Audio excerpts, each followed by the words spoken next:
നമസ്കാരം മക്കളെ, നമുക്ക് പഠിക്കാം. ഇന്ന് നമുക്ക് കഴിഞ്ഞ ക്ലാസ്സിൽ നമ്മൾ പഠിച്ച ചവർഗത്തിലെ രണ്ടാമത്തെ അക്ഷരമായ ഛ വരുന്നതായ വാചകങ്ങൾ എഴുതി പഠിക്കാം. അച്ഛനും ചേട്ടനും ഒരേ ഛായയാണ് എന്നാണ് കേട്ടോ നമ്മൾ ആദ്യം എഴുതുന്നത്. അച്ഛനും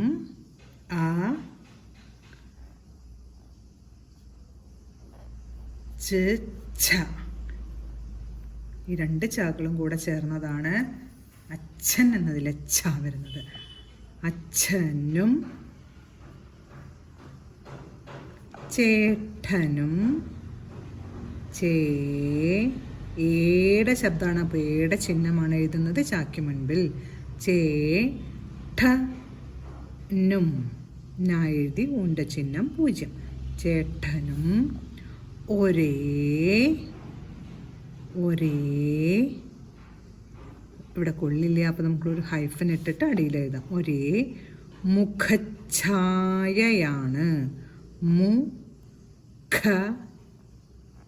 മുഖത്തിൻ്റെ ഖ ഇതാണ് കേട്ടോ. മുഖഛായയാണ്.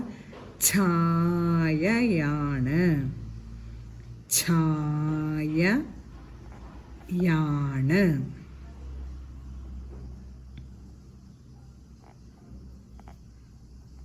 അച്ഛനും ചേട്ടനും ഒരേ മുഖഛായയാണ്. അടുത്ത നമുക്ക് ഛഗം എന്നാൽ ആടാണെന്ന് എഴുതാം. ഛഗം. ഛഗം എന്നാൽ ഉറപ്പിച്ചു പറയുന്നുണ്ട്, നായുടെ കൂട്ടക്ഷരം വേണം. എന്നാൽ ആടാണ്.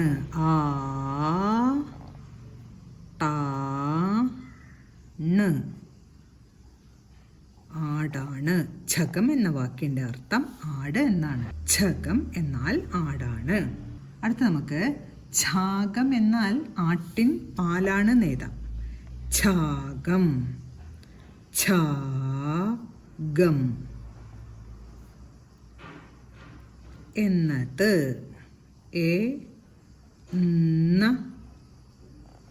എന്നത് ആടിൻ്റെ എന്നാണ് കേട്ടോ അർത്ഥാക്കുന്നത്. ആട്ടിൻ കൂട്ടക്ഷരം വേണം. ആട്ടിൻ പാലാണ്.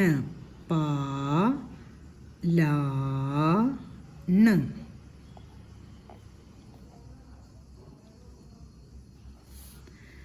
ഛാഗം എന്നത് ആട്ടിൻ പാലാണ്. അടുത്ത് നമുക്ക് ഛത്രം എന്നാൽ കുടയാണ് എന്ന് എഴുതാം. ഛത്രം.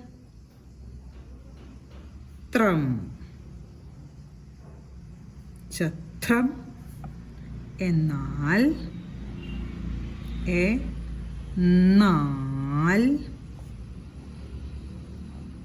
കുടയാണ്. കൈതിയുടെ ചിഹ്നം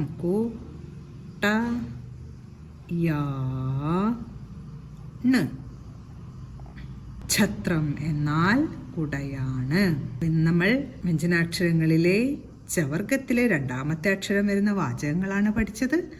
ആദ്യം എഴുതിയ വാചകം അച്ഛനും ചേട്ടനും ഒരേ മുഖഛായയാണ്. അടുത്തത് ഛഗം എന്നാൽ ആടാണ്. അടുത്തത് ഛാഗം എന്നത് ആട്ടിൻ പാലാണ്. അവസാനം എഴുതിയ വാചകം ഛത്രം എന്നാൽ കുടയാണ്. ഇന്ന് നമ്മൾ പഠിച്ച ഛ വരുന്ന വാചകങ്ങളെല്ലാം പറഞ്ഞുകൊണ്ട് എഴുതി പഠിക്കണം. അടുത്ത ക്ലാസ്സിൽ കാണാം മക്കളെ. നമസ്കാരം.